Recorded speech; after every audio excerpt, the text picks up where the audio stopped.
যারা tax pay করে থাকে তারা যদি এপ্রিল 15-র আগে সাবমিট করতে না পারে যে কোনো কারণে হোক, সেক্ষেত্রে কীরকম পেনাল্টি হয় তাদের ক্ষেত্রে? সাজেশন অনেক সময় পেনাল্টি ওয়েভের কিছু পথ আছে। সেটা হচ্ছে ফাইল এক্সটেন্ড করা যায়।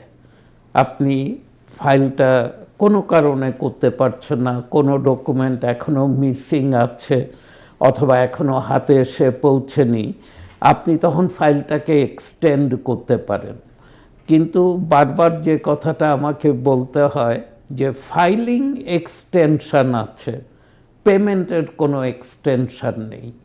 অতএব কেউ যদি ফাইল করলে তাকে $1000 পে করতে হয়, তাকে কিন্তু ওই $1000 পে করে এক্সটেনশন নিতে হয়। এবং সে যদি ওইভাবে পে করে এক্সটেনশন নেয় এবং সে যদি 15 দিন, 1 মাস, 2 মাস পর ফাইল করে, তার কোনো পেনাল্টি আসবে না।